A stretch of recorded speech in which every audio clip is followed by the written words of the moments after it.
미래를 보는 루마니아의 전설적인 예언가 마리아 이바노비치의 미래 예언. 루마니아의 전설적인 성녀 마리아로 유명한 예언가인 나디아 이바노비치. 그녀는 루마니아 이스마르 수도의 위대한 창립자이자 루마니아 정교회로부터 대학자의 칭호를 받아 기도의 스승으로 알려진 인물입니다. 그녀는 일생을 고행과 끊임없는 묵상 기도를 통해 정신세계의 본질을 탐구하며 자기 초월을 이룬 인물로 기억되고 있습니다. 특히 그녀는 한국전쟁과 베트남 전쟁의 발발 시기를 정확히 예언하여 큰 주목을 받았고, 매년 3월 9일에 그녀를 기리는 성대한 의식이 열릴 정도로 그녀의 예지력은 뛰어난 것으로 평가받고 있습니다. 1865년 루마니아의 몰도바에서 태어난 이바노비치는 어린 시절부터 신을 뵙고 싶다는 열망을 품고 신의 딸이 되어 중생의 영혼을 구원하겠다는 사명감에 사로잡혀 있었습니다. 10세가 되던 해 그녀는 콘스탄차로 건너가 당시 유명한 폐쇄 공동체 인정 아르폴리아 공동체에서 교육을 받지만 정신이 이상하다는 이유로 2년 만에 쫓겨나게 됩니다. 이후 그녀는 근처 프레시티라는 마을에서 몇 년간 생활하게 됩니다. 1882년 그녀는 교회 뒤편 정원에서 우연히 한 백발의 신비로운 노파를 만납니다.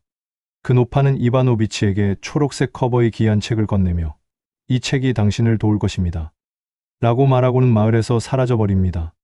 집에 돌아온 이바노비치는 그 책을 펼쳐 읽기 시작합니다. 그 책 속에는 인류의 탄생과 신의 존재에 대한 신비로운 내용이 가득 차 있었습니다. 그녀는 이 책을 통해 세상의 주요 사건들이 이미 신에 의해 정해져 있다는 사실을 깨닫게 됩니다. 특히 예수와 성모 마리아에 대한 언급이 있는 부분에서 그녀는 초자연적인 현상을 경험합니다. 갑자기 그녀의 주변이 눈부신 빛으로 가득 차고 12명의 천사가 나타나 신비한 환영을 보여줍니다. 그 환영들은 앞으로 이 세상에서 벌어질 주요 사건들을 암시하고 있으며 그 중에는 1차, 2차 세계대전, 일본의 원폭 투하, 관동대 지진 등이 포함되어 있었습니다.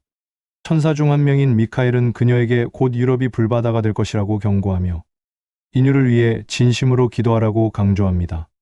그리고 그녀가 90세가 되었을 때 신을 만나게 될 것이라고 예언합니다.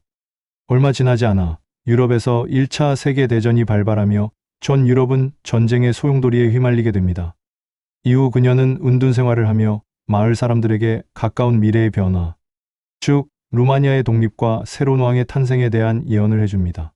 그녀의 예언은 신기하게도 모두 정확히 맞아떨어져 후레시티 마을은 물론 루마니아 전역에 그녀의 소문이 퍼지게 됩니다. 이제 그녀의 예언이 현실로 드러나는 순간과 함께 이바노비치의 여정은 새로운 국면을 맞이하게 됩니다. 그녀의 예언은 단순한 미래의 그림이 아니라 인류의 운명과 전 세계의 변화에 대한 경고이자 희망의 메시지로 가득 차 있습니다. 이바노비치의 예언은 단순한 개인의 통찰을 넘어 인류의 미래에 대한 경고이자 희망의 메시지로 여겨집니다. 그녀는 당시 루마니아 국민들로부터 미래를 보는 성녀로 추앙받으며 많은 권력자들이 그녀에게 경의를 표했습니다. 그녀의 예언 중 특히 주목할 만한 부분은 인류가 급속도로 발전하는 가운데 2020년부터 닥쳐올 고난과 재앙에 대한 경고입니다. 그녀는 인류가 유례없는 질병, 환경 파괴, 기후변화의 극심한 영향을 겪게 될 것이며 그 결과 모든 땅이 불길에 휩싸이고 바다는 오염되어 회복할 수 없는 상태에 이를 것이라고 예언했습니다. 이바노비치의 예언은 단순히 자연재해나 전염병에 그치지 않았습니다. 그녀는 경제적 붕괴가 몰고 올 사회적 혼란에 대해서도 경고했습니다. 중간계층이 사라지고 지배층과 피지배층만이 존재하게 될 것이라는 그녀의 경고는 현재의 경제적 불평등을 반영하고 있습니다. 거리에는 빈곤과 노숙자가 넘쳐날 것이며 사람들은 예절과 의리를 잃고 인류애가 사라진 상태가 될 것이라는 예언은 우리의 삶에 대한 깊은 성찰을 요구합니다. 특히 인상 깊은 것은 그녀가 2040년까지 최소 50억 명의 인구가 사라질 것이라고 예언한 점입니다. 전쟁과 질병이 동반한 급속한 인구 소멸이 진행될 것이며 동아시아와 유럽의 인구가 가장 먼저 감축될 것이라는 경고는 지금의 인류가 직면하고 있는 심각한 위기를 암시합니다. 피지배계층이 사용할 에너지와 식량은 생존할 수 있을 정도로만 허용될 것이며 결국 살아남는 피지배계층의 절반은 중국인과 일본인으로 구성될 것이라는 예언은 인구 구조의 변화에 대한 예고편이기도 합니다. 이러한 예언 중에서 대한민국과 북한에 대한 부분은 특히 많은 이들의 관심을 끌었습니다. 이바노비치는 남과 북이 나뉘는 과정을 예언하며 북쪽은 대륙과 붙어 있지만 남쪽은 섬나라와 같을 것이라고 설명했습니다. 그녀는 북극성의 혜성이 지날 때 대륙 북쪽의 임금이 탄생할 것이며 새로운 지도자가 등장해 전쟁을 일으킬 것이라고 명시했습니다. 이러한 상황에서 그의 자손들은 권력을 대대손손 물려받을 것이지만 백성들은 핍박받고 고통받을 것이라는 예언은 매우 암울한 미래를 암시합니다.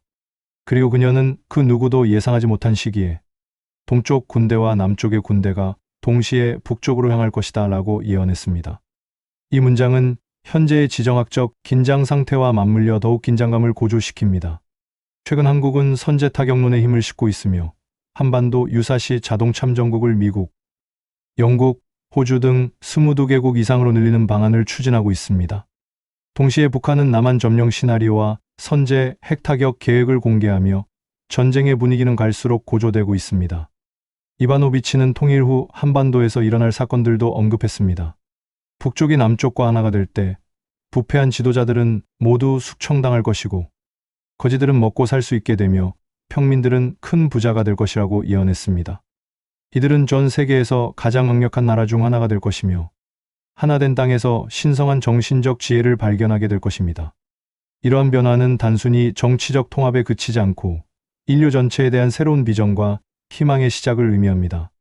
이처럼 이바노비치의 예언은 많은 이들의 궁금증을 자아내고 있으며 그녀의 예언이 실제로 어떻게 실현될지는 앞으로의 전개에 따라 주목받고 있습니다. 그녀의 메시지는 인류가 직면한 위기를 극복하고 더 나은 미래를 위한 길잡이가 되어줄 것입니다.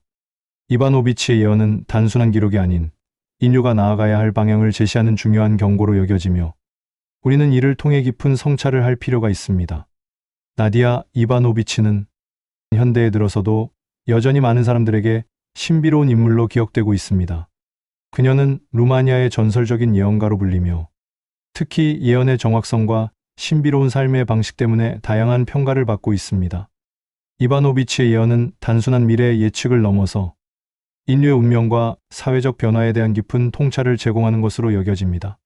현대의 연구자들과 역사학자들은 그녀의 예언을 문서화하고 분석하면서 그 내용이 어떻게 오늘날의 사회적, 정치적 상황과 연결되는지를 탐구하고 있습니다.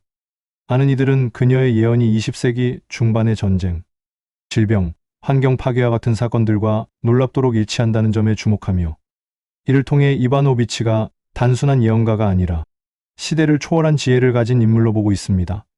또한 이바노비치는 인류가 직면한 여러 위기에 대한 경고로 해석되기도 합니다. 그녀가 남긴 메시지는 현대 사회가 직면한 문제들, 예를 들어 기후변화, 경제적 불평등, 인구 감소 등에 대한 인식과 경각심을 불러일으키는 역할을 하고 있습니다. 많은 사람들은 그녀의 예언을 통해 현재의 위기를 극복하기 위한 방법을 모색하고 있습니다. 그녀의 신비로운 삶과 예언은 종교적, 철학적 담론에서도 중요한 주제가 되고 있으며 이바노비치의 사례를 통해 신앙과 과학, 그리고 인간의 존재에 대한 깊은 성찰을 이끌어내고 있습니다. 일부는 그녀를 현대의 성녀로 추앙하며 그녀의 예언이 인류의 미래에 대한 희망적인 비전을 제시한다고 믿고 있습니다. 결론적으로 나디아 이바노비치는 현대 사회에서도 여전히 많은 사람들에게 영감을 주는 인물입니다. 그녀의 예언은 단순한 미래의 예측을 넘어 인류가 나아가야 할 방향과 경고의 메시지를 담고 있으며 이는 시간이 지나도 변하지 않는 가치로 여겨집니다. 그녀의 사례는 우리가 현재의 위기를 어떻게 이해하고 극복할지를 고민하게 만드는 중요한 요소로 자리 잡고 있습니다. 오늘의 영상을 재미있게 시청하셨는지요? 다음 영상에서도 더 재미있고 유익한 미스테리로 찾아뵙겠습니다. 지금까지 미스테리함이었습니다. 감사합니다.